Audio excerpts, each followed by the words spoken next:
Hello, everyone, and welcome to the Realm Walker podcast, where we compare and contrast the many similarities and differences of our favorite fantasy and sci-fi universes. Whether it's a simple walk to Mordor or at high speeds across the galaxy, I am your host, Jake, and today I am joined with my crew members as usual. We got CJ. Hello, everyone. He's feeling a little under the weather today, but he's still with us. And Ethan.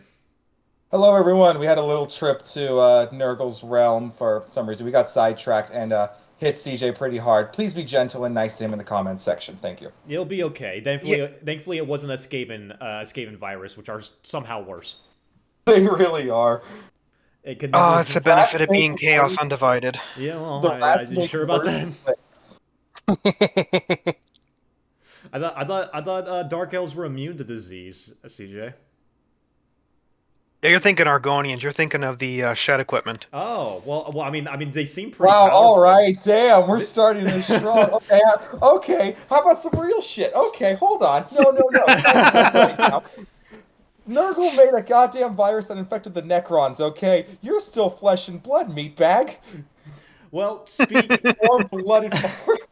speaking of racism, today... Yes, this is a great way to start. Speaking of racism, we are rocking and we are stoning tonight because we're talking about dwarves. We're talking about everybody's you don't favorite... rock and stone, you ain't coming home. We are talking about everyone's OSHA violating short stacks. We are talking about we're the already dwarves. going there? Hang on, wait. I was going to save this for the DRG section, but I'll plug this right now. Hang on. Oh boy, what is it?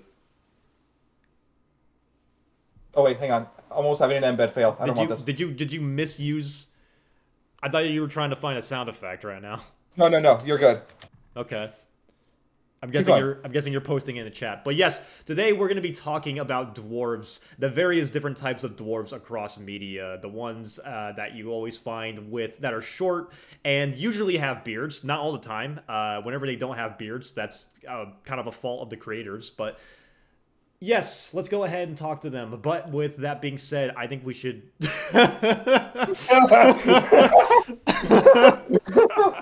that's basically... Me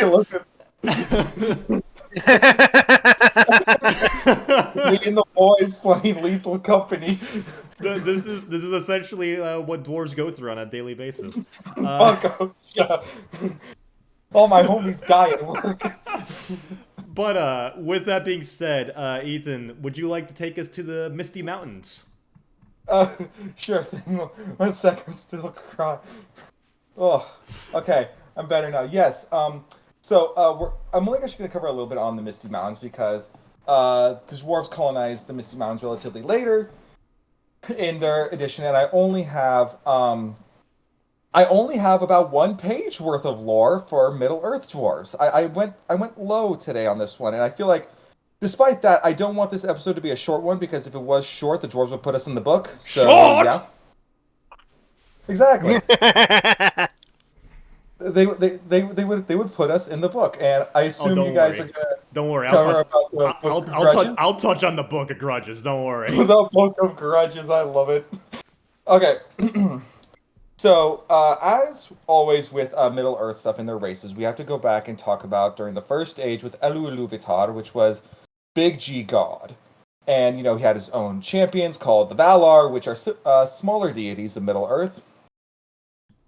And the dwarven creator was Aule, A-U-L-E. The Aratar of the dwarves. Aratars are the greatest of the Valar. Think of them like how in Greek mythology there's the big 12 that everyone knows of, and there's also the minor deities. Minor deities, Children yearn for the mines. Aradars are the greatest of the Valar and are already the greatest offspring of Eru-Ilúvatar, creator of everything. They are equal parts champion, angel, and god of their respective craft.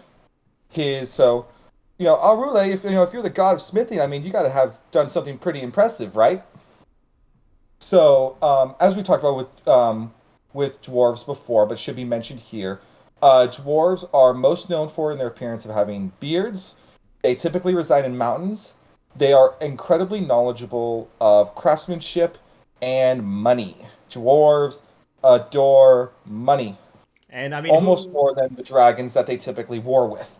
Yeah, and who doesn't love money, but especially dwarves, because that is their main export. They're usually the ones that are exporting a lot of money or currency, because in most fantasy settings, it's going to be gold. Gold is typically what is used as currency. If not, then it's usually gems that they're finding. They're finding those diamonds. They're mining for coal, and they're finding diamonds. They're finding emeralds. They're finding all of those because they're usually the ones that are living in the mountains or in these caves or mountains. Typically they kind of are similar in the same sense, but they have a very big affinity for getting resources out of mines. Yes, they are exceptionally good at it. You don't challenge a dwarf to this, you will lose. But Ayule, I really liked Ayule when I was doing research on him. His five greatest accomplishments in the realm of crafting are as follows. He crafted Arda, which is the Earth itself. He just created the planet because he was bored. The sun, the moon, the chains of Melkor. When Melkor was the fallen Valar who became Morgoth, Sauron's master, and when he was defeated and imprisoned, Ayule created the chains that bounded him, or binded him. And in prison, the last but not least of all his creations were the dwarves, as he greatly desired a people to pass his knowledge on to that he could personally call his own. It should be noted that he taught the elves as well, but he desired a true species to call his own. However, they were imperfect. It was not in Ayule's ability to create life, truly. Thus, the original seven fathers, as they were called, and had been taught by him, only existed from the pure strength of his thoughts. They were not a true living being, as from what I'm reading between the lines here, they did not really possess a soul. They did not. They just were almost like automata. And these were dwarves. Yes, these were the original seven dwarves. If you remember in Galadriel's poem, seven rings given to the dwarf lords. Okay. So they were the original seven family of the high father of them all being Durin, which Thorin descends from. Okay. Where is it? Eru Iluvatar, Big G God, as I said, heard about this and confronted Ainu about it. This actually didn't go terribly despite what people assumed. We normally talk about gods being very wrathful creatures, but this one was not. Iule wept for his creations, and as he was about to strike them down, Eru saw the purity of his desire and understood the drive to have a living creature to call one's own. So he granted them awareness, and all seven fathers cowered in fear of their creator's hammer. There would be punishment, however. Eru declared that the seven fathers shall sleep underground until the elves, Eru's own creation and favorite child, had awakened. Ayule agreed to this, and he lulled his sons into a deep slumber underground. And that's the origin. That's a condensed origin of the dwarves in Tolkien way before the First Age. And we can definitely see it does reflect quite a bit because the thing about dwarves, and this is reflective in quite a lot of different media, they are probably the masters of defense.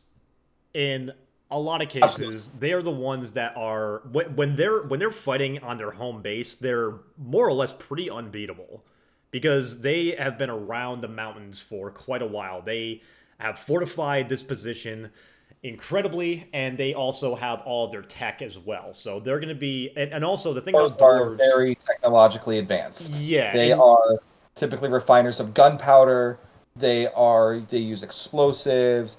They are magically inclined, but it does vary depending on the setting. Typically lesser than some of their other races, so they compensate with technology. It's not uncommon to see them with siege cannons or cannons on their own walls and using them very effectively. they're also some of the greatest blacksmiths as well because Yes, they're getting all the material from the mines that leads to a lot of people. Well, you need someone to build stuff too. So if you're getting dwarven armor, it's going to be some of the strongest armor that you'll you be able to, always to want have. a Yeah. dwarf friend in a fantasy or a science fantasy setting because when they make you something, And if they really care for you, that's gonna be some of the top-notch stuff money can buy. Yeah, and that kind of comes to a lot of the tropes when it comes to dwarves, is that if you have a dwarf enemy, that is a very dangerous enemy that you have right there. If you have a dwarf friend, well then you just got a friend for life. Just ask Felix.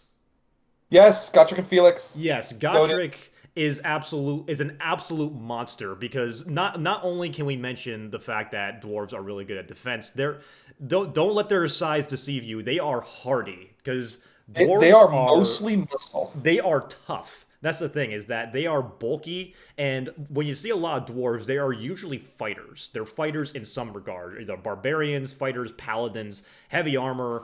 They're all about fighting, and you're not going to get past a dwarf in most cases. No, far from it. They dwarves will fight absolutely furiously when cornered, as quoted by Tolkien himself. They are typically resistant to poisons, as shown in the Dungeons and Dragons handbook. There's actually a build I saw where a level 5 dwarf can actually 1v1 a young green dragon and reliably win. What a badass. That's kind of funny. And and another thing is that since they are, stubborn as shit, they are typically very difficult to nigh impossible to corrupt. They, as shown, like Sauron attempted to corrupt the dwarves, and as we all know, he also attempted to corrupt the elves, and he succeeded with the elves. However, the dwarves were like, "No, we want riches," and it only coalesced in their gold lust becoming far worse than usual. And the worst that happened was in the Misty Mountains, as you said earlier, when the dwarves dug too deep and they woke up a Balrog. Yeah, well, that can be some of the bigger problems that dwarves have, is that they are incredibly ambitious when it comes to their expansion. Like, they're all about expanding into the mines or into the mountains, and I would say, other than humans, they're the ones that are usually waking up something ancient that should not have been disturbed. They're the ones that are typically going into places they should not be going into. And all of a sudden you have an ancient dragon or an ancient monster in a tomb that should not have been woken up. Right. But there's a lot of those times where they're more than more than capable of being equipped to take on whatever they wake up that they shouldn't have. Yeah, well, it kind of blends into reality, because a lot of it is, oh, well, we sent the team into the mountains and they didn't come back. All right, let's equip this one so that it doesn't happen again. It takes a little bit of trial and error, but like, listen, you take down a dwarf once, they'll come back again ready for you. They will. And how else are they going to come back ready for you then, if they have a grudge? Oh, they'll have grudges. Well, that's something that I have noticed when it comes to dwarves. The thing about them is that they live for a long time, but they live just enough. Because the thing about elves is that I feel like elves live a long time where they kind of, because like if you look at old D&D lore, the whole idea is that elves live for a long time and they're chaotic. The thing about dwarves is that they typically lean more lawful. Dwarves live long enough to where they will hold grudges. They are too, and that is basically their fault. If you wrongfoot them, they will remember that, and they don't care how much it takes to get back at you for the grudge that you did. They will get back at you. Let me tell you a story. This comes from a Warhammer fantasy. So there was a human settlement that needed help with the construction of their city. And so there were some dwarves that lived nearby. So the humans, they went up to them and they made them a deal. They said, "Hey, we'll pay you guys about like 250 gold if you guys help us build our settlement." And then the dwarves agreed. They built it, and then the humans were like, "Awesome, thank you guys. Here's your payment." And they legitimately accidentally didn't give them 2 gold coins. The dwarves very calmly left, came back with a full army, and raided the entire town. For 2 gold. For 2 gold. If you give them a deal, you uphold that deal, or you're not gonna see tomorrow. At the very least, you can say about dwarves, they're honorable. You can at least say they're honorable. They are lawful to a core. They will Now, if you make a dwarven friend, as we said earlier, they will stand by you absolutely forever. But if you wrong them, That's going straight in the fucking wall! I love dwarves. Dwarves I are love how awesome. like shy about our favoritism. Yeah, I mean, honestly, that's kind of the thing is that we've talked plenty before. There's a lot of variance when it comes to orcs. There's the three different flavors of elves. Dwarves are very consistent. They remain pretty consistent throughout all of media because, well, I mean, they're kind of already perfect. There are some variants, and people do add some stuff, and we'll definitely get into what fantasy does with it, which I think is probably my favorite depiction of dwarves. But they stay relatively consistent because I feel like anyone who likes a dwarf, you know exactly why someone likes a dwarf. They're just Right. fun. They're fun. They're silly. They got their flaws in them that you need in a race. They're not perfect creatures, but if you're signing up to be a dwarf, you're signing up to be like a bit can be a horrible person, Yeah. In and a, that's the in They a, best also part. love to drink too. Oh yeah, Drink, they love their drinks. They love and well in most cases, sometimes dwarven ales will be 10 times stronger than human liquor to the point where if a human tries to drink it, they'll immediately pass out or right? or die potentially. And it's what's really interesting that I like is a detail that I've always loved in The Hobbit is in Tolkien in the Lord of the Rings and Middle Earth, dwarves do not take payment in gold. Because They are it's no use to them. Yeah, they're the world's bankers. They don't need that. They take payment entirely in food, since as they reside entirely underground, growing food and farming is extraordinarily difficult for them. They maybe have like underground lakes where they can catch fish, but if you want to send your son to, train with the dwarves, which is basically like giving them like a scholarship or a college degree, you would have to give them a bountiful harvest every year in order to keep them employed and study under the dwarves, be it for studies of war or training in blacksmithing. I mean, that's especially important to them because I mean, you look at the builds of a lot of dwarves, and they're bulky individuals, so they kind of need a Yes. lot of food to keep their energy and keep going. So Right. it does make a lot of sense as to why they're very important about that. So yeah, that's kind of that can be also a flaw of their societies as well, is that they're definitely number one when it comes to exporting materials and crafting and blacksmithing, but anything else they struggle with. So they kind of rely on other races. And well, let's go ahead and talk about their relationship with the other races because dwarves and humans it is another pretty consistent things. Is that dwarves and humans are usually bros. Oh yeah. Well, that's what I've heavily noticed when playing Total Warhammer. That's really what I've noticed when you do the diplomacy talks between dwarves and the Empire, for instance. Yeah, like Karl Franz, the best emperor, he Yes. was smart and he has not wrong-footed a dwarf. At least any of the dwarves that mattered. Like him and Thorgrim are on very good terms, which is especially important for Thorgrim. He was the one that just said that line just now. But yeah, yeah, a lot of humans they kind of they appreciate the fact that dwarves they will stay loyal to you and they will have your back in the long run, or in like a smaller scale thing like Felix, he does right by Gotrek, and he kind of stays close to him, and thank God, because like don't get me wrong, Felix is no slouch, but without Gotrek I don't think he would be around as that long. No, God, no. So but I mean, they're usually bros with humans, with the exception of the whole town that got raided because they were down 2 coins. But dwarves usually don't they don't like elves. No, they don't. They They are. You could not find an. It'd be very difficult to find a more polar opposite race especially in Tolkien, to dwarves.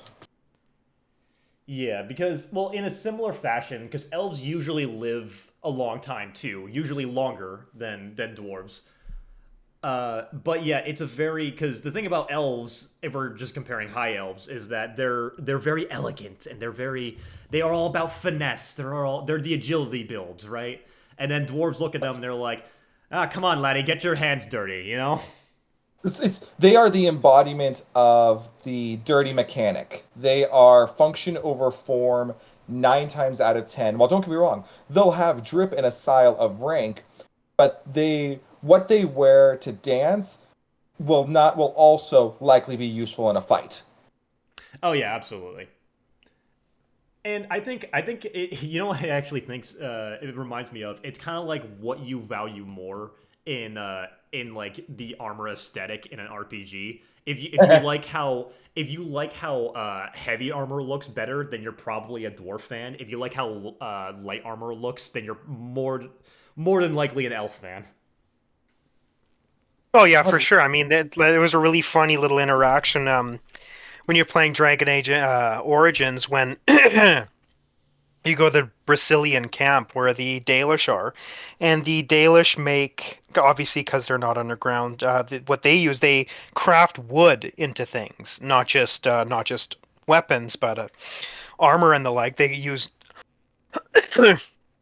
oh, excuse me. They use wood, and when one of the apprentices screws up making the wood. He mentioned, I don't remember the Dalish word for it, but it's the Dalish word for elves, and he goes, you're not working iron. You're not a dwarf." So there's even in then there is that conflation of the dwarves are using the lighter, more agile equipment and crafting materials as opposed to dwarves with the hammer and the anvil and the metal and all that. So it's just it doesn't matter which fantasy genre you're going into, the dwarves always have the heavier armor. They Oh do. yeah, they're the heavy armor guys for sure. They're definitely the Despite masters at it. despite being, possibly less than 5 feet. I'm trying not to say the S word. Say the S word, they're going to be very upset. They are still heavyweight boxers, and you will get punched in the balls. They won't care. Shout out to Punch Up. Yeah, well, speaking of Dragon Age, do you wanna go ahead and talk about the Dragon Age dwarves? Which I would say, while they do follow quite a bit the same tropes, they do have some uniqueness to them where it actually kind of falls in line very similarly to an aspect that fantasy does that we can also talk about. Because the thing about the dwarves in Dragon Age is, especially if you pick the dwarf noble origin in Dragon Age Origins, you have a very close connection with the main enemies of the game. I mean, well, for sure, and that's you guys are gonna have to forgive me. Everyone watching, this fever is just I'm in such a mental brain fog. I'm gonna have to try and spit things out here. One of the dwarves have pretty much from the beginning been my favorite faction ever since I played Dragon Age Origins. Man, I want to say well over 12 years ago now. Did you play it? I Did only you play it at launch? like a year after, maybe a year, 2 years after launch. I definitely played it while I was still in high school. Um, and I've been playing it. I probably have at least 12 playthroughs, if not more. And the dwarves, especially the dwarven noble, has always has been my favorite. I absolutely love the dwarves in Dragon Age. They're my favorite race in that game. And one thing that I've always found interesting is all these different areas of fantasy that include dwarves include some form of magic usage or using magic to uh, what's the word when you're putting like magic into Oh, metal or into something like rune crafting, yeah, like runing. Yeah. rune working and stuff like that when you're not investing but putting that in there. Well, the dwarves in Dragon Age Origins can't use magic. Man, they are cut off from using magic. They can't That's use good. it. But the thing is because they have no connection to the Fade, which is pretty much where your source of magic comes from. Hence why humans and the other races of Thedas can use magic, but the dwarves can't because they don't have that connection. Yeah, and because So of yeah, and that, sorry, go ahead. well, because of that, because of the connection to the fade that you need to in order to use magic, it also means that they can't dream. But that can Yeah, also yeah, exactly. be a little bit of a benefit because when you don't dream, you don't have, you don't have nightmares. You don't have any demons that are going to be keeping you awake. So that's I've always wondered that because when you turn because very often there's a lot of dwarves that will become Grey Wardens in the Dragon Age universe because well Mhm. they're also close to the Darkspawn as well because a lot of the Darkspawn that aren't following an Archdemon will usually go to the Deep Roads, which is the main underground section of the Dragon Age world, and I wonder, it's got to be so jarring to go your entire life without dreaming, and then the first day you become a Grey Warden after drinking that blood, all of a sudden you're trying to go to sleep and you see that shit. That's got to be insane. Yeah, and I don't think that's something that's ever really touched on in the games. Now I think about it, I've never really thought about that personally, because when you think about what that connection to the fade and what dreaming means, it is such a double-edged sword because yeah, you've never dreamed then, but then you're not only having dreams for the first time as a Grey Warden, you're also leaving Orzammar or Kal Shirok or any of these other dwarven settlements, which is a big taboo. No. You cannot become a surfacer. You cannot leave the surface because in dwarven culture and Dragon Age, you're considered tainted. You're literally called a surfacer as Hmm. if it's a slur. You are considered less than in dwarven culture for going on the surface. And I think the exception to that are the Grey Wardens. Yeah, well, that's actually a big thing because one thing that another fault that dwarves have is that as much as they like to hate on elves and hate on a lot of other people that wronged them, they're constantly bickering with each other. Like Yeah, exactly. I would say dwarves probably have some of the most betrayals of any high king or any leader of a dwarf. There's always going to be someone in the back that's going to be twisting things, that's going to be like, no, I don't agree with my father and I want to get rid of my older and younger brothers just in case.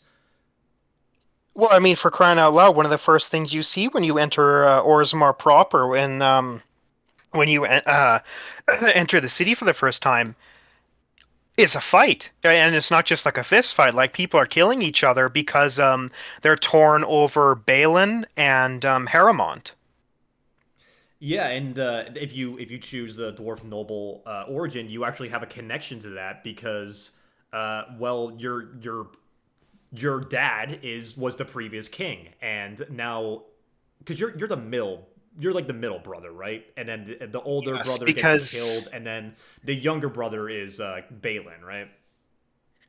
I'm drawing a blank on the older one. I think the older brother's name starts with a T, T H something like that. Anyways, Yeah, yeah, something like that. you're the middle one, and that's one of the things that I find so cool, and that's why I prefer the dwarves in Dragon Age Origins, is because you are going into one of the only functional settlements of the dwarves in Dragon Age, because unlike, excuse me, some of the other dwarves in other fiction, a lot of them are doing quite well, whereas the dwarves in Dragon Age are on the decline because of the Darkspawn. They've had to give up a bunch of their holds. They've had to retreat further away from the deep roads.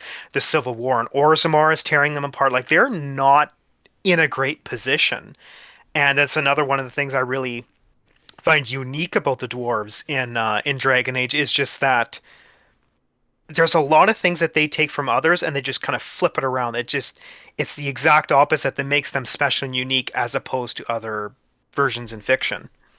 Yeah, well, not only that, but you want to talk about the branded, the like the dwarf commoners. Oh yeah, the castless. Yeah, so the thing about well, another thing that we can touch on for dwarves overall is that they're all about ancestors. They're all about a lineage. I would say more so than a lot of other races. They are like the family that you come from in a dwarven family is very important. So it's all about honoring your ancestors and your family and your house essentially. And it's very important as a dwarf noble or as a dwarf higher up that you honor what your family, because while every species will have their own god in some kind of regard, the dwarves are all about honoring the ancestors, what came before. This is what they did before. What can I do now to carry on that legacy? And because they do have long lives, usually, you'll have dwarves that will have at least like 4, 5, maybe even 6 generations of their parents and grandparents still alive. Yeah, Dwarves are long exactly. Sorry, go ahead. Dwarves are long-lived, after all. Exactly. So it's all about a legacy that is constantly being built. So when you're the new one, you kind of have to work on building that legacy. Whether it's to be the next High King, to be the next warrior, to serve the High King, it's all about that. But that also doesn't stop them from wanting to do some backstabbing every now and then. Well, yeah, and that's the thing is as it, that I find that I really enjoy about the Dwarves Dragon Age is that rigid caste system is because, like you said, the families are important, but the caste system is still in place, meaning you really aren't moving on from that caste. You are not progressing beyond your status in life. If especially caste lists are literally less than dirt, and I think the only time caste list is going on beyond that is when I think if you. I hope this isn't spoiler territory, but the game's also been out for like what Over 10 years or 16 years something. at this Yeah. point. Basically, the sister of if you do the Dwarven commoner playthrough, the sister becomes a paramour of Balin at some point, or a Dwarven lord. So Dwarven women, if you're casteless, have some upward mobility if they're able to marry, if they find favor in a Dwarven noble and are able to marry into the family. But there's still that looking down on others if you're not from that house, and the dwarves in Dragon Age look down on because they consider themselves a superior race, which that never causes any problems anywheres. Um, What? A race believes themselves to be superior? When has that ever gone wrong? yeah, well they don't they look down on interracial marriage, like a dwarf and a human or a dwarf and an elf. Like that is looked down upon. You're not meant to do that. But then the other problem is, well, dwarves also have an infertility problem. So it's just that the dwarves of Dragon Age have so many problems that it's kind of weird that they focus on everything but those problems, considering the fact that there's a low fertility rate, they're not willing to marry if you're not from a certain house, and so on. So they're not your basic dwarves that just like to drink, mine, and fight. There's actually a lot of complexity to the ones, which is why they're my favorite race. I'll say it again. Yeah, well, that's kind of the problem that dwarves usually have is that their internal problems are really not as in the long run. It's a lot of bickering, it's a lot of arguing, it's a lot of bickering and internal politics. Meanwhile, you got some monsters that are banging at your door, whether it's chaos, darkspawn, orcs. Especially orcs. Orcs are constantly harassing dwarves, but the thing is that orcs are used to that. Like they can deal with that pretty easily in most cases because they'll be like, orcs at the gate, whatever. Just go fucking man the ballistas. Water is wet. Yeah, exactly. But the thing is that when they're constantly arguing and having internal problems, and then finally the orcs are coming with one of the biggest wads you've ever seen, and you need Karl Franz to get you out of this situation, that's when shit gets bad. And then, God forbid, the Skaven burst out of the ground. Yeah, that too. Well, There's one race that's going to dig deeper than them, than the dwarves. It's going to be the rats. yeah, because they're snorting warpstone. I was gonna say corkstone. Coke, warpstone, it's the same thing. Yeah, whatever, same thing, right? Warpstone. Whatever gets you high. Yeah, well, I mean, if anything, warpstone's probably less lethal to you. Is it? Who knows? No, I don't think it is. All right, here's There's a, here's a only question. one way to find out. Here's a question for chat. What do you think is gonna kill you faster, warpstone or fen? Oh, warpstone, 110%. Absolutely warpstone. No, you can't just jam warpstone into a creation and call it invention. That's not how it works. Haha, yes, warpstone go vroom vroom. Absolutely. Warpstone 100% will kill you first. Because, you see, it won't be the Warpstone that kills you. It'll be the Warpstone-powered mech. Or the Skaven that will kill you just to snort it. Yes. I can't wait until we talk about Skaven. But anyway, Age of Sigmar is a fucking Warpstone crisis. The Nine Realms. Fuck, is this the future that Cetra wanted? Probably. This is But what Sigmar gave us. But you mentioned the castless, because like we got the castless, and then we also have like the Grey Wardens kind of fit this vibe a little bit as well. But Warhammer Fantasy has a lot of aspects of that as well, because there's a whole idea there. So basically, if you dishonored, if you're a soldier in the dwarf armies in fantasy, if you dishonor or retreat from battle, or if you do anything that basically dishonors you and the ancestors, you basically take a new oath as a slayer. And so the whole idea of a slayer is that you are stripped of your rank, you're stripped of basically everything that made you who you are. And you also lose your armor. Like all slayers, they get new tattoos. They basically get their choice of a weapon. And then they get like I don't think all the time, but they like get like a sweet ass mohawk. And they're basically their duty is to die in battle. That is their duty. They have to go out and they have to die in battle in some way. They find a big enough monster to kill them, or league of monsters to kill them. And upon death, they regain their honor. So if you read the Godric and Felix books, and they're really good, by the way, you should read them. Yes, they are. You can say that Gotrek, who is a slayer, he did dishonor. He dishonored his ancestors and had to take up the oath. You could say he is simultaneously the best slayer, but also the worst slayer ever, because anytime he finds a monster, despite the impossible odds, whether or not he could, like, man, along with Felix, killed a bloodthirster. And any monster that he comes in contact with, he is essentially just absolutely decimating. But Yes, here's the Slayers are on, like, they're on a suicide march, right? exactly. So they have no fear. In most cases, they're like, I have to die anyway, so I'm going to charge with no fear. You know what? Actually, let me go ahead and see if we can find the Slayer Oath. While you look that up, I do want to talk about Deep Rock Galactic later, and Rock and Stone. Rocket Stone, and I just want to send this because it's funny and it does involve Fallout, so at least CJ can wake up. Yeah, there you go. Oh, god damn it. Same thing.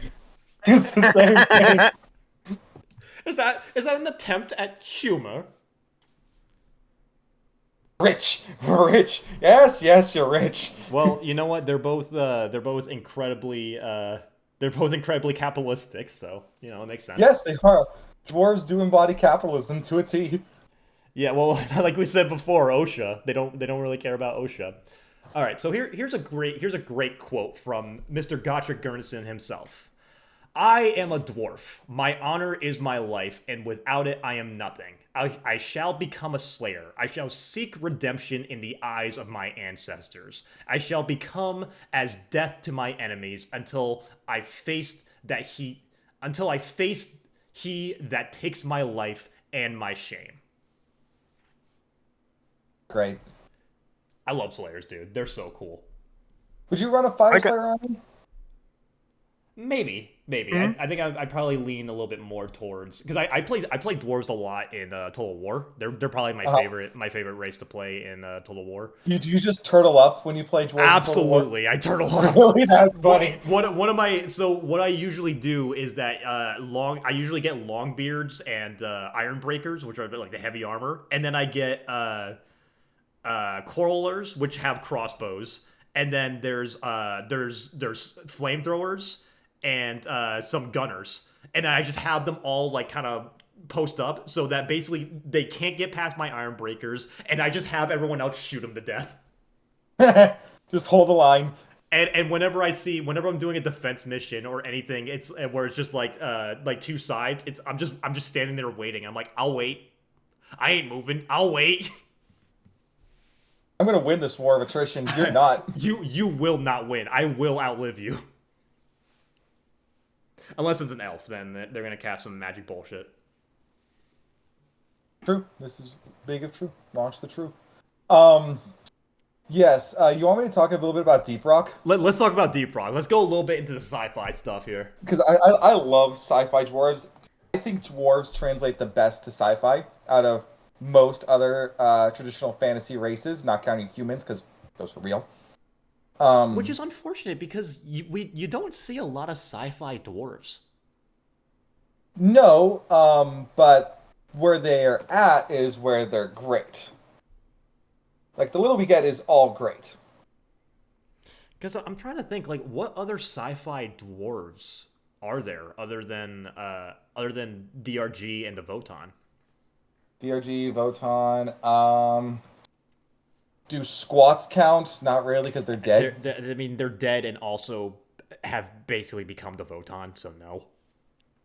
No, I'm sure there's an obscure science fiction series we don't know about, but we got to go visit that realm, and then we can talk about that. Yeah, well, Yeah, there's probably an unknown. I shouldn't say unknown. There's probably an author that, I mean, relatively speaking, if I don't know, I said relatively, it doesn't work here. Never mind. Fever brain. I'll cut it out. When you think about it, when a market is untapped like sci-fi dwarves, there's probably an author out there that maybe isn't well known in the mainstream that has a cool story or two about sci-fi dwarves in their own universe. For sure. Which I Because do the think... concept of deep space mining is one that we have floated around on our actual planet, and so mixing that with dwarves is it just makes sense. And you definitely do see elements of that, like we've talked about before. Because you said deep space mining, and my mind immediately went to Dead Space because that is Ugh. very much exactly what they're doing when they're cracking planets. But I mean, they're not dwarves. That's all humanity. Right. Yeah, and as we know in Dead Space, cracking planets isn't always a good idea. Oh no, no. Well, I mean, it's kind of similar in a sense because dwarves are usually the ones that uncover horrors beyond imagination, and well, I mean. But, speaking of planet cracking and mining, this is a direct quote from the DRG lore. This is when you're hired on. Congratulations, new Dwarven employee. By signing up with Deep Rock Galactic, you have just taken your first step towards becoming an essential gear in the machine of the most tenacious space mining corporation in the known galaxy. At Deep Rock Galactic, we pride ourselves on having established practical dominance of some of the most lucrative systems in the Outer Rim, while our foolish and cowardly competitors generally regard those as too valuable or high risk. Deep Rock Galactic calls them home. At this time, we have a total of 89 orbital space rigs in operation throughout more than a dozen Outer Rim systems, with 16 more currently under construction. However, a new mandate is upon us. While our digs number in the dozens already, we are currently engaged in our most daring and heavily orchestrated mining operation to date. The complete subjugation of the planet Hoxus 4. Hoxus 4 constitutes, to the best of our knowledge, the single most lucrative mining location in the galaxy, containing the richest and most dense concentration of valuable minerals we have ever encountered. However, it also happens to be the single most hostile place that we have ever mapped. Several competitors before us have tried to tame Hoxus 4 without luck. Deep Rock Galactic will succeed. Deep Rock Galactic is not in the business of failing. Management bids you welcome. New miner, welcome aboard. So yeah, they're definitely, but that's something that you can definitely commend dwarves for doing, is that they'll be taking the jobs that no one else is going to do. Yep, I mean, there is an ongoing theory in like people think like, oh yeah, Deep Rock Galactic is a Warhammer game in disguise. I disagree. Deep Rock Galactic, I like to think, is one of the clients of Super Earth. Oh, for Helldivers. Yes, I think that they're the ones who, well, that Hoxus 4 is the Terminid infested planet that either they've kept secret or that Super Earth doesn't want to bother with. And so they struck a deal with the dwarves of DRG. And so the dwarves get paid by Super Earth and they give them the materials they need for the war effort.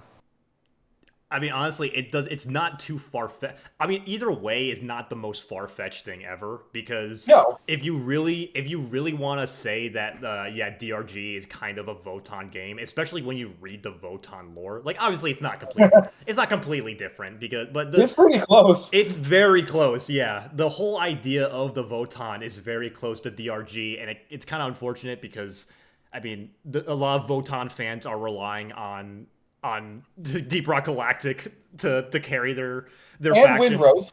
Yeah, true, but even still. But the no, like Leagues of Votann only have the one book as it stands, Warhammer wise. Which, thank God, they're actually getting a book, which I don't know how Hey, it is. no, wait, no. They're getting a new book. Is this number 2? Okay, a second one?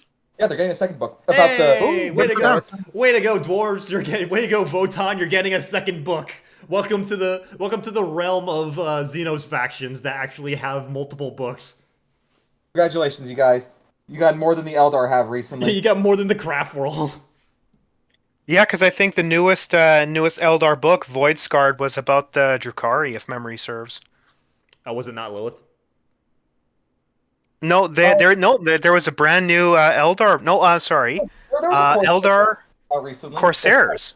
The Corsair book came out after the Corsairs, and Prince Irian, the Eldar leader of the Corsairs, got cut from the Codex. Wow. That sucks, guys. I'm sorry. Jesus like, Christ. Listen, I'm laughing hey, not hey, at you. I'm laughing because that hurts. hey, listen. At least you're not Beastmen fans. This is true. And you guys got a massive Phoenix Lord updated range, so stop complaining. I didn't get anything as a Grey Knight player. Yeah, listen. No one here is Ultramarine fans, so you can't get mad at us.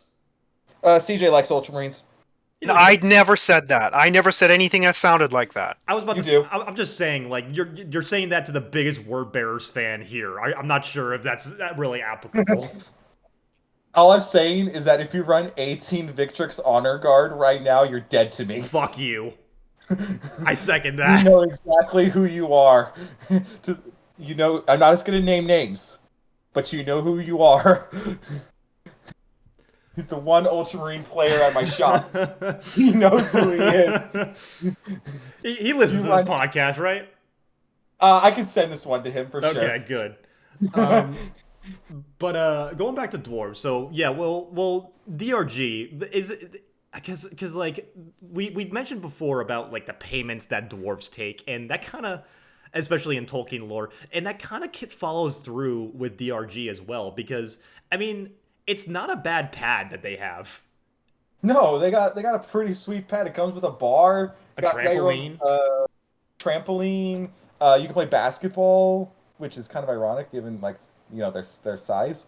You have your own like habitation chamber. I mean, like it's definitely like a workstation. It's exactly what it sounds like. I mean, have you ever seen like the footage of what it's like to be on like a deep sea oil rig? Yeah, it's just like a hangout place. Like they're just kind of happy to be there. They're having their off time basically. You are like, don't get me wrong, you're there to work, and the work is tough, but it is entirely self-sustaining. And from what I've heard, this is actually true also for people who work in tough mining operations, like out on sea for oil, or actually in submarines. The food there is actually some of the best because working in such an awful area, you need good food in order to keep morale up. Yeah, well, you don't want to be eating slop. If you're eating slop, Yeah, you then don't want you're going to be eating slop and working in an awful location. People are going to get upset, and then, God forbid, a mutiny happens. yeah, you don't want shit like that to happen. Well, that's the thing about dwarves is that if you keep them happy to keep working, they'll keep working. They are very hardy people, and they work hard, and they do a good job. And they typically take payment upon not by the hour, but by how much they complete. One of the quotes from Mission Control is after you select a mission and you just hang out on the ship, he'll say, you're not getting paid by the hour. Get to work. They'll pay you. He only pays you by job. Yeah, he's all so if you want to get paid, you gotta get the job done. Do it. So yeah, they're So it is important to say that not every dwarf, while they are definitely harder to corrupt, Not every dwarf is incorruptible because Ooh, despite are we talking about who should? who is We're that? talking about Chaos Dwarves? I was going to talk about chaos Yes! dwarves I love because Chaos Dwarves. they do exist. Despite what dwarves will tell you, they do exist. Yes. So yes, we here's let me give you a quote. They wish to make the world a place of smoky darkness where hope and cheer are crimes punishable by immediate slavery and slow torture. Theirs is an endless greed that neither time nor wealth can ever abate. They commit blasphemy by turning away from the ancestor gods and practice magic. Magic, I tell you! They are our greatest shame, and they will be dealt with in time. Oh, it's So, almost as if practicing magic is a problem for every race. yeah, Mm-hmm. exactly. So there is a way in the Warhammer setting to cast magic. You just kind of have to sell a little bit of your soul to chaos. And basically, the whole idea of chaos dwarves is you take what dwarves typically do and then just maximize it by in the opposite extreme. So it's They like take orc slaves. they take in slaves, yeah. So the thing about dwarves, normal dwarves, is that they're gonna do a lot of it themselves. They're gonna have workers. Chaos dwarves are gonna have slaves, so they're gonna be doing the same jobs, but they're in a very more hurtful kind of way, in kind of a similar way to Drow, which actually we can talk about Dwagar in a second. The underdwarves. I So just realized something also. Chaos Dwarves have a similar. What are the Chaos Dwarves that are? I know they're slowly turning to stone. All Chaos Dwarves are. Who are the ones that are kind of like in like their mechs? Do you know the off the top of your head? Chaos dwarves, I'm not entirely sure. I would have to take a look at that. Oh, okay, That because might there are be that might be the demon smiths. the Demon Smiths.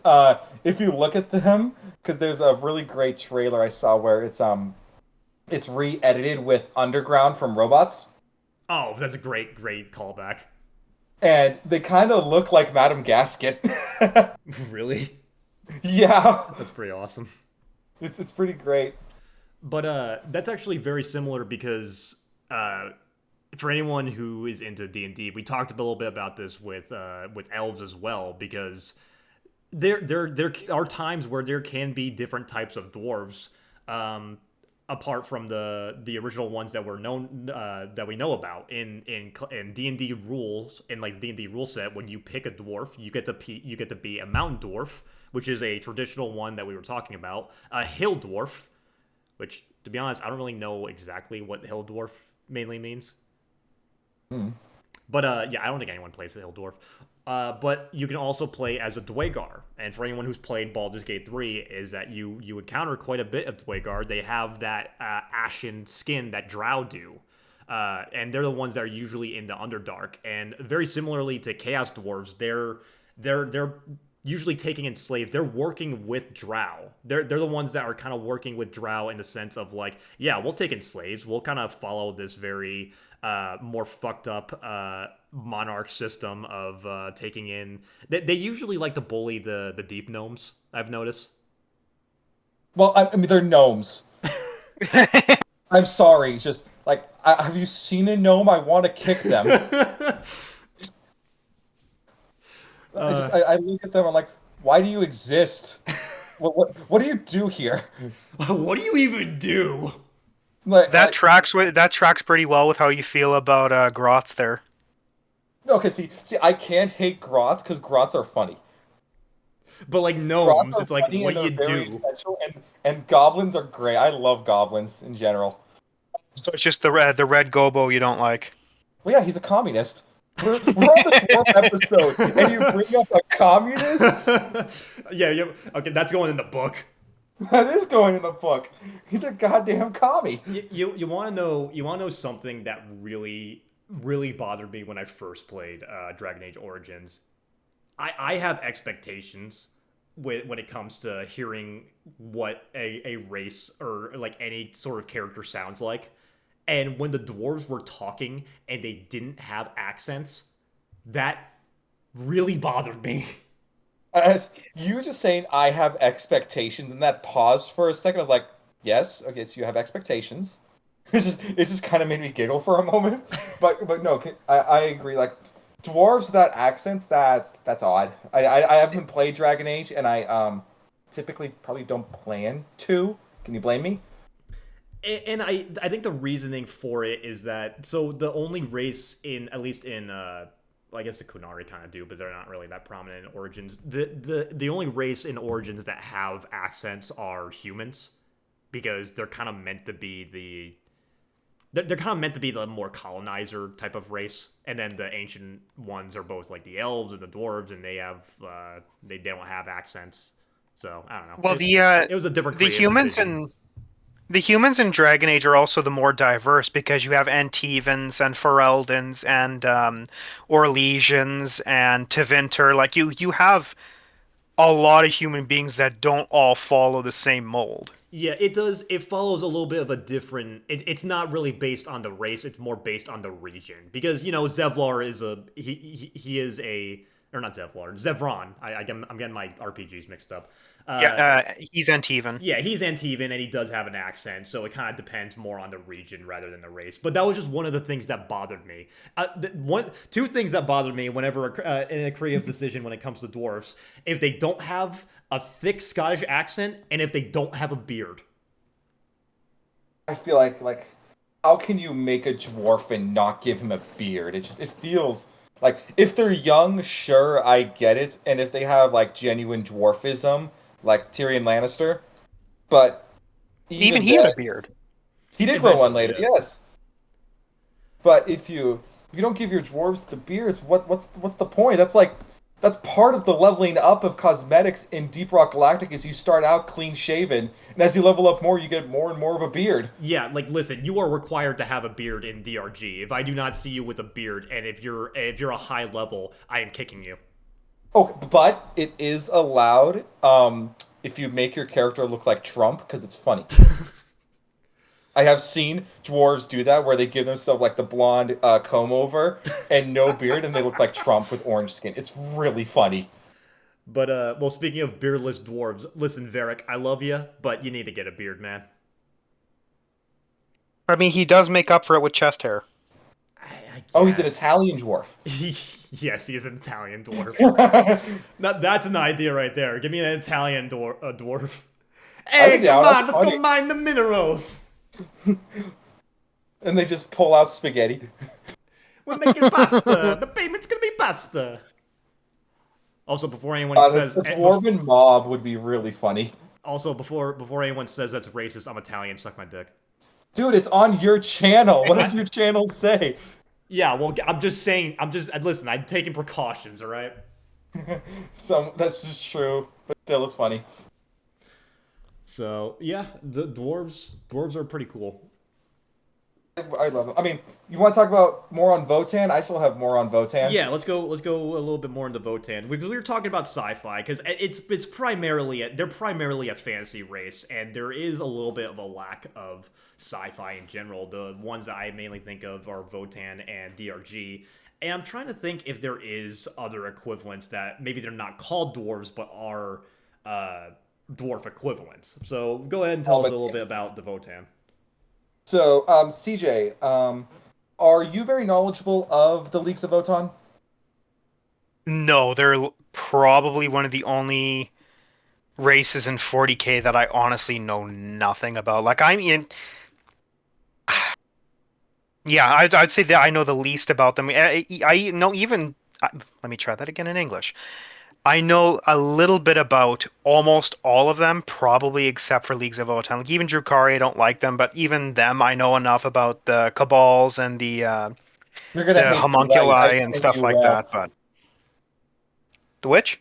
You're gonna hate them, right? Just like I taught you. You're gonna learn about them first, and so you can hate them more accurately. That's exactly why I hate the Drukari. I read about them. That's why I hate them.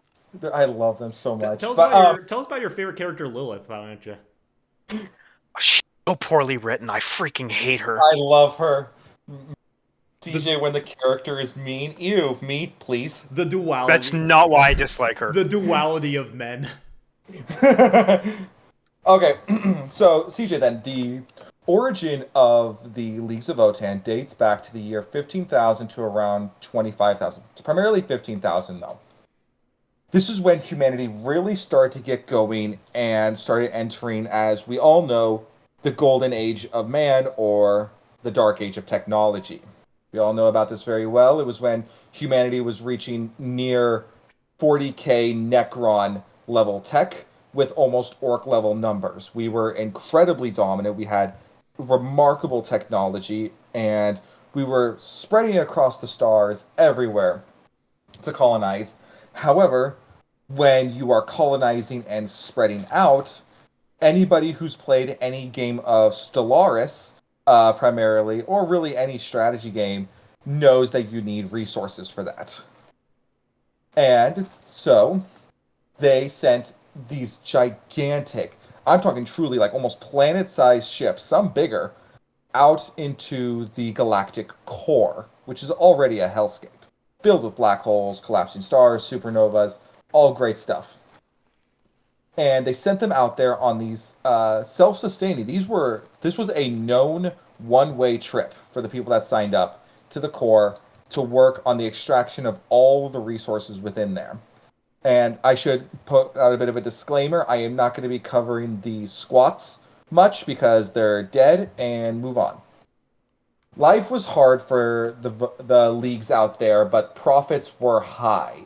Money was made and made well until the Age of Strife occurred. They went radio silent for about 15,000 years until the Great Rift, where Abaddon threw a hissy fit and yeeted a ship. The kin, as they are called, which are the main members of the Leagues of Votan, are all clones. There is not a single dwarf that is born in the natural way. They are all clones that are genetically crafted for a singular purpose. If you have a dwarf that is created for engineering, mining, and what's really odd is that they're able to clone psychers. Very weird. Okay. And because they do have psychers, and that is how they communicate with their colossal supercomputers called Votan. And these colossal are massive data banks of repositories and knowledge. And here I will provide an image for UCJ. And this is a Votan. Mildly horrifying, but okay. They are thousands of years old. They don't know how to repair them, and they cannot make any new ones. So just like the Imperium.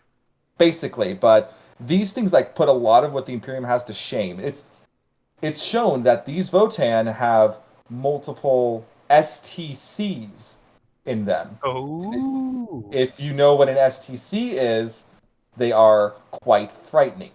They are the dwarves in this setting, while on a tenuous alliance with the Imperium, do use full-on artificial intelligence. And that's a big no-no.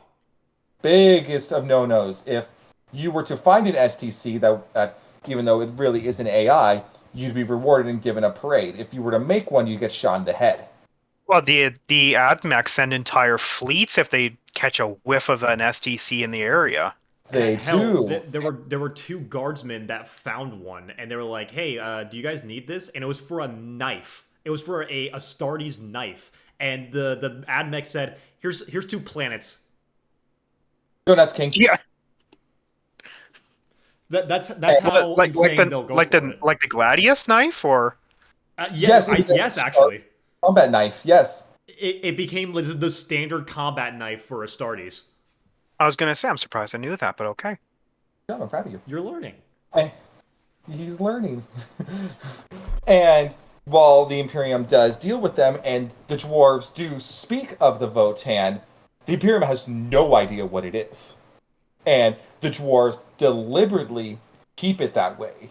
For if the Imperium were to find out, wait, they're hoarding Dark Age technology level AI, there would be full-on war.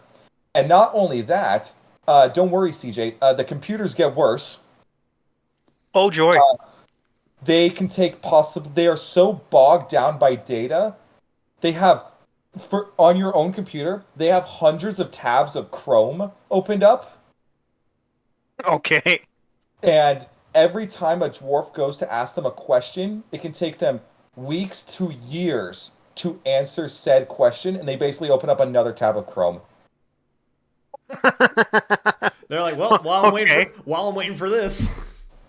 And you're just it's bogging down their computers and they're getting worse. And don't worry, it gets even worse, CJ. They're As it always developing does.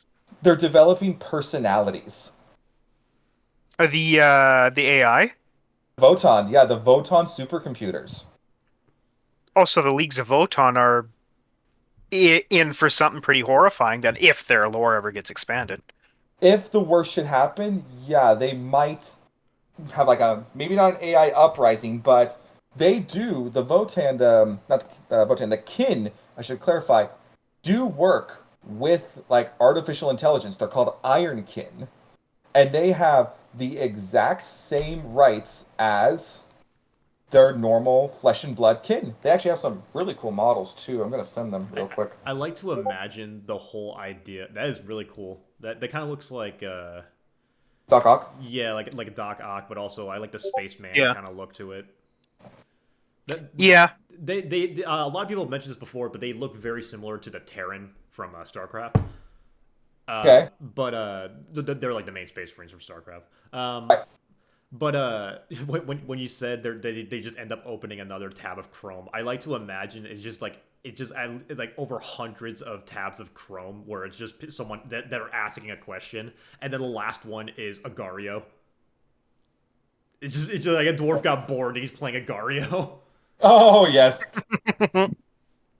And they have several famous taglines. Their main battle cry is "The ancestors are watching." It is something they say both to, let's say, someone is about to commit a crime. Like an elder will say, "The ancestors are watching," as like they're judging you. The ancestors are very important to them, and excuse me.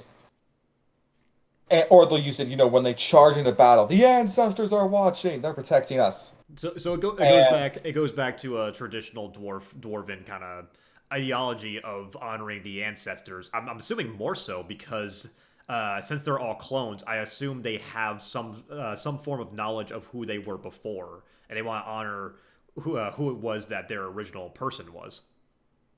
I don't believe they do. What's interesting, when I say the Leagues of Votan are clones, I mean that in both the sense you think and the sense you don't. They are not born in the traditional sense. In order to avoid, the, clone inbreeding and problem with that, what the computers will do is that they will take genetics of various Voton various kin and then mix them together to then spit out a new kin. So a prolific warrior might be like, a third of your grandfather. For instance, if you're Interesting. raised up to become that. And while I do not believe they give birth in the traditional sense. Um, they do get along well with Craftworld Eldar and the Tau. They get along well enough with the Imperium. They don't like the AdMech. I Gee, I wonder wonder why. why. They call them suspicious shamans and tech mages. I mean, it's kind of how I feel, Nah, but what are you talking different about? reasons. Now surrender to tech right now. Homina. And of course they hate chaos they hate chaos a lot. They hate the orcs because to the kin, everything technologically is basically sacred. The Voton, the computers, are gods to them. And if they have this thing about wastefulness and how they waste nothing, that's how they get like their wealthiness aside, is that they're complete compulsive hoarders mixed with late stage capitalism. I mean that's kind of dwarves to a T right there. It is. And they So the absolutely Voton basically get along with practically everyone in 40K aside from like What, the Nids and the Orcs? And the Yeah, Drukhari. I was gonna They hate ask. the Nids the most, which is because of the Nids killing off the squats. And Nids are regarded with a heavy amount of respect and fear, and they are called the Bane. Would you say that the Votan are the most neutral faction in 40k? No, No. the Votan are still evil. I have a quote here that's for Well, later. not I don't mean neutral in the sense of like an alignment. I mean in neutral in the sense of Least where dickish? they're the most willing to work with the most races. Yes, because Because especially yeah, for capitalistic drives, they'll do that. I think I would like to see like a buddy cop movie of a space marine or a guardsman working with a kin. yeah. I mean, hell, I mean, you could probably have it be a hey Owlcat if you're listening. Make a game about this. Add a Votan companion. Yes, Also, fuck it, make them romantable because we never get romantable dwarf don't characters in RPGs. make her a short stack. It really sucks that one of the few games that has a dwarf romance option is one of the worst games in the series. Oh, really? Yeah, Dragon Age Veilguard added a dwarf romance option, and Even though the she worst was one. in Inquisition, they had every opportunity to do it. Yeah, I mean she's not really she isn't really like a romance option in Inquisition, but yeah, I see what you mean. That they had the opportunity to, and they didn't take it. Which is unfortunate, but yeah. Um, but what's Well, I have a couple of quotes. what's your quote? This is one of their like workmen saying is or something you see like inscribed on their ships is luck has, need keeps, toil earns. It's plenty common for oh yeah, another race that the dwarves that the kin don't like is Necrons. Gee, I wonder why. Who can guess why? CJ, why do you think the kin don't like the Necrons? Uh, You I'm done? not as familiar with Necron lore. I just everything I know about the Necrons is from Infinite and the Divine. Well, Because when they here go I'll digging, tell you why. yeah, As a Necron fan, you see the thing about dwarves. Remember how we were talking about how dwarves are constantly going in to find shit that they shouldn't be finding? Well, Oh, the Tomb Worlds. Oh, okay. yeah, The Necrons are waking up and they're like, "What the fuck are these short little things? Get the hell out of here!" get off my lawn. And last but definitely not least, arguably my favorite quote. This is from their new Kill Team book, and this is their new Kill Team, and it's absolutely bitchin'. Like I almost want to play Votan for this. Dude, shout out to Kill Team Jacket doing. on, They got drip. they do. Like dual bro in the bottom left is dual wielding revolvers. I'm looking at the guy who has a shovel and what is that? He's got like a. A thermite charge. I was about to say that looks like a hell bomb. It does. Or like look at bro in the top right. That is that's an Ironkin with his pump action revolver shotgun. Dude, that looks and he has a awesome. coat. The coat's Why a does nice the touch. robot have a coat? Well, why not? But Because it looks cool. yes, it does. But here is my last and genuinely one of my favorite quotes in all of Warhammer, and that's saying a lot. You misunderstand, human. I am not here to debate. I am not here to compromise. What you see as yours, I am taking for my kindred. You want to bargain? Torek, unholster our means of negotiation. Okay.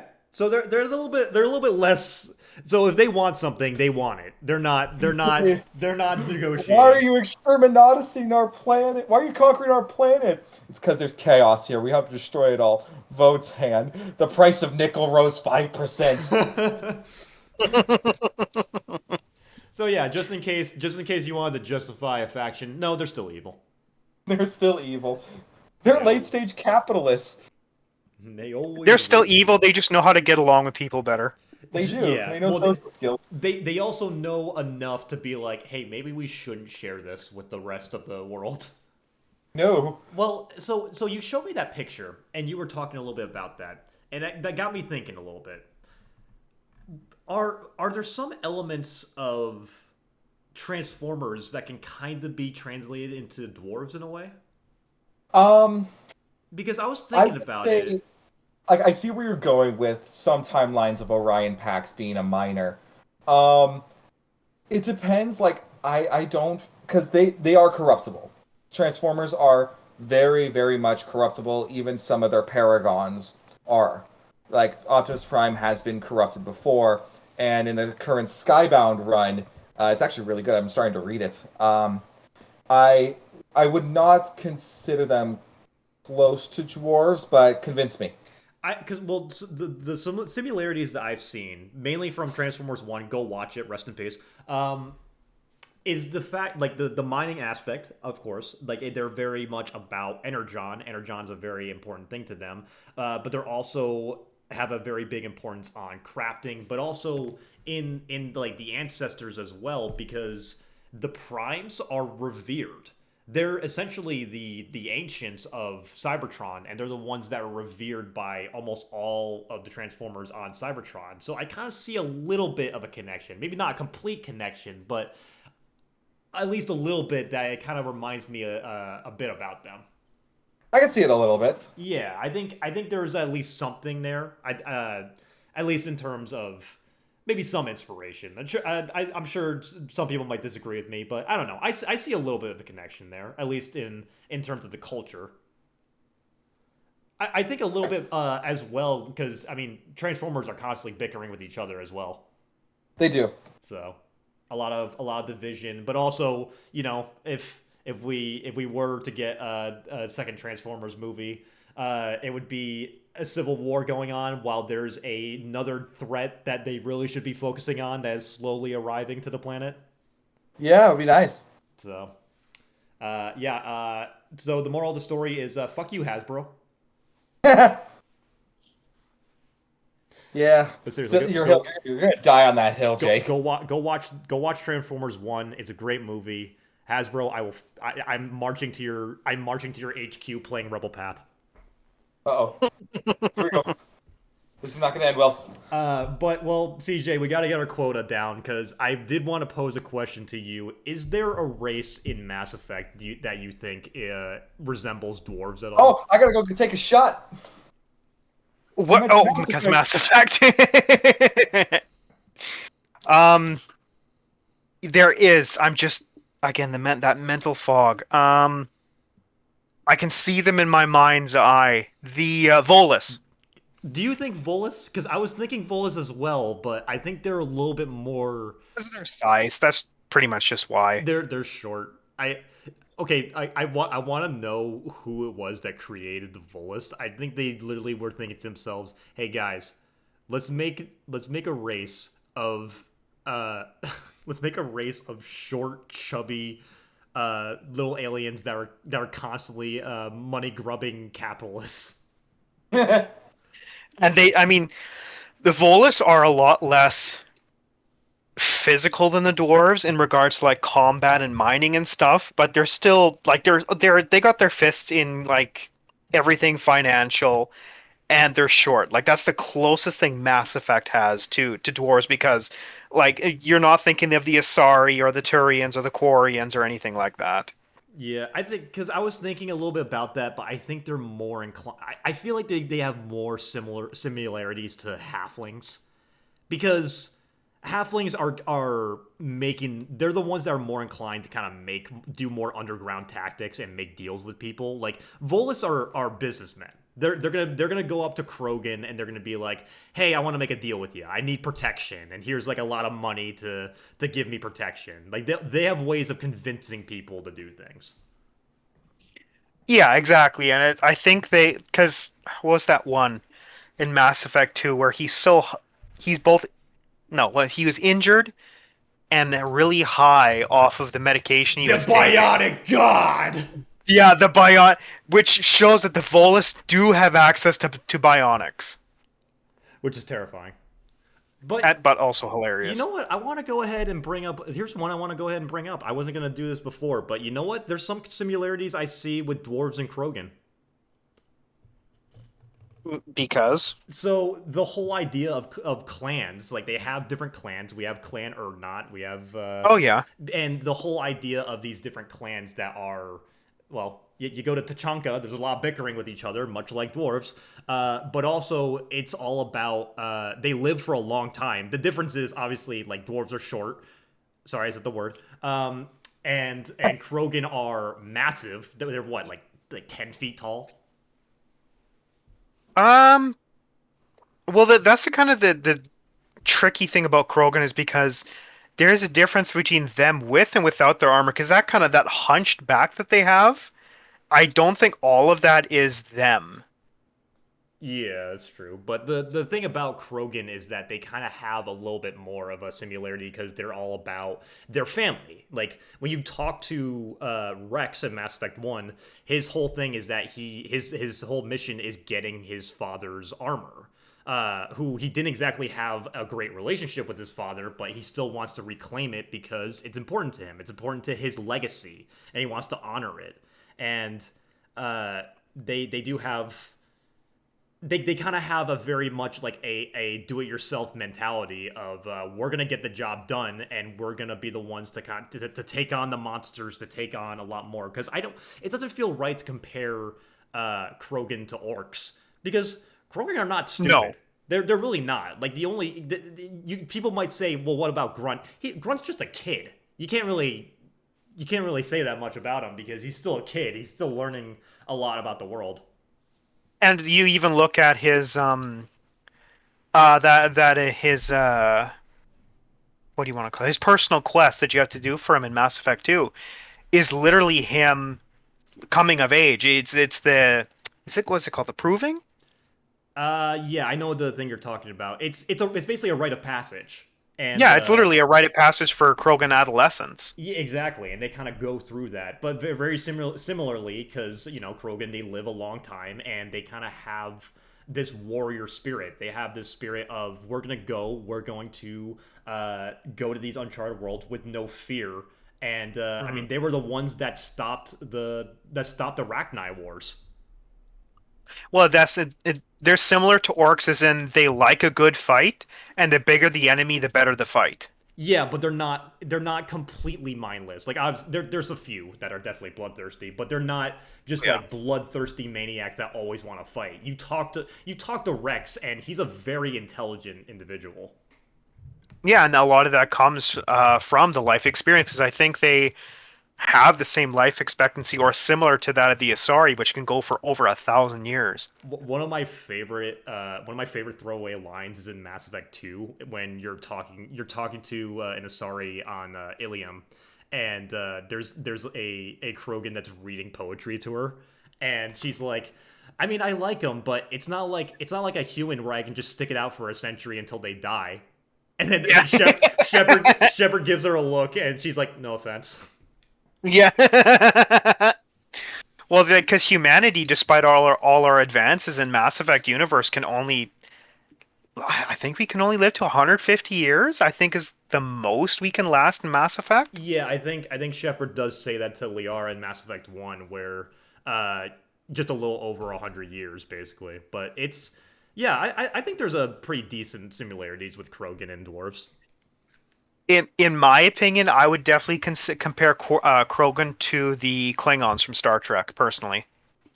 Yeah, and that's definitely more in the side. So, well, in that case, would you say Klingons have any similarities to dwarves?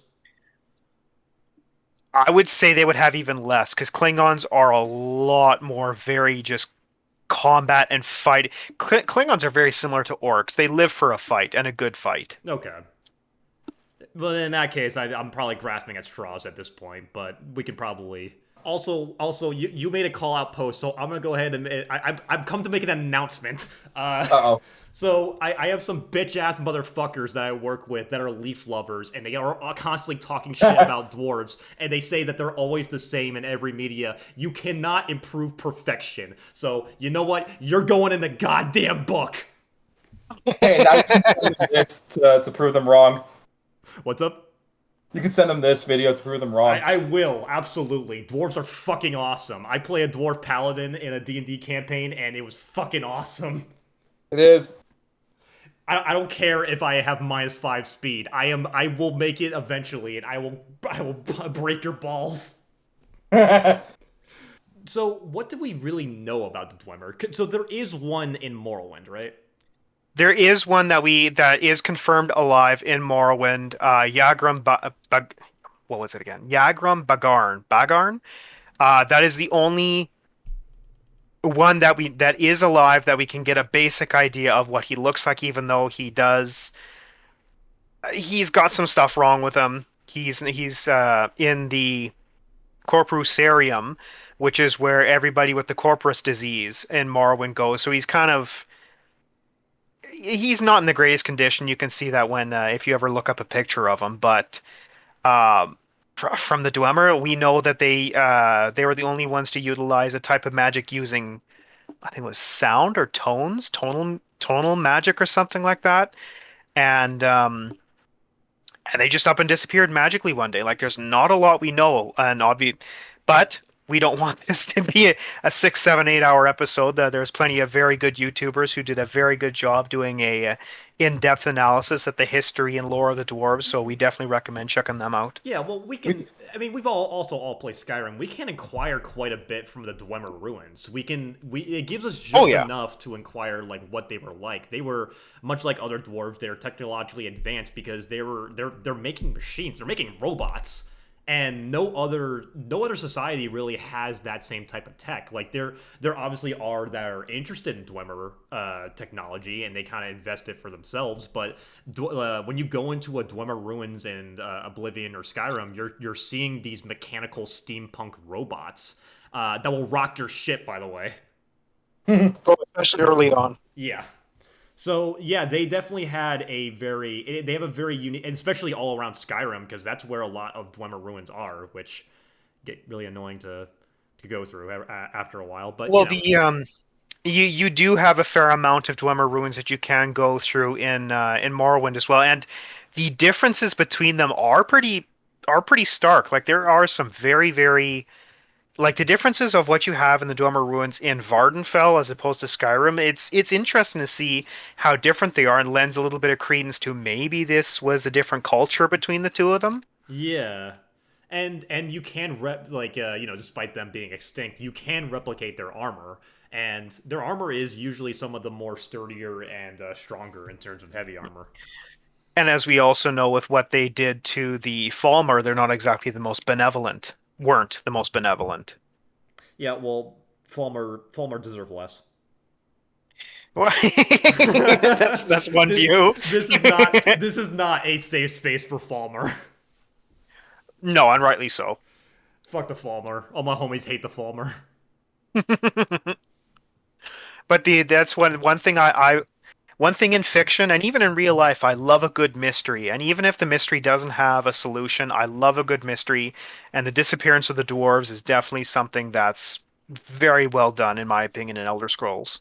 That's something I like about Elder Scrolls lore, is that it's very much up to interpretation, and I do think they do a really good job with having a lot of lore threads kind of be up to what someone can incur. Because I think a lot of the books and a lot of the environment storytelling, Bethesda's really good at that. They're really good at environment storytelling. Very. But you guys have anything else to add? Nah. All right. No, I just wanted to add that little bit about the Dwemer, but that's such a big topic. We can only really just touch on the surface of it. To put it in perspective, I asked a friend of mine who is an Elder Scrolls fan, hey, so what happened to the Dwemer? 3 hours went by, and I was more confused than before I asked. It's not a small subject. It's really not. And really even if you've played Skyrim for like 500 hours, you still don't have 100% of the story. Yeah, well, I mean, there's a difference between playing Skyrim for 500 hours and playing Morrowind for like 30. Well, Morrowind has some ties to the Dwemer, but it's definitely like Skyrim really puts more emphasis on on the Dwemer than Morrowind does, but Morrowind does have some interesting lore. Like, Morrowind does have the only living dwarf, so that's the only time we can actually see what they look like. Yeah, so it's definitely unique, but well, we all love a good dwarf, and so thank you guys for listening to this episode of the Realm Walker podcast. You can find me at Matt Italian on YouTube, at Italian Courier on Instagram, or actually, I changed my name. That's right. At Matt Italian IG on Instagram. I'm still working on getting my official name. He still hasn't responded to me. And you can also follow me on Twitter at Italian Jake on Twitter. Ethan, where can they find you? You can find me at gamer_guy27 on Instagram and SLDE Wilson 27 on Twitter. CJ, where can they not find you? One and only place that I'm never active, Space Wizards United on Instagram. Or if you wanna tread through the frozen wastelands of Canada, you can try to do that too. You can try and find me somewhere in the warp.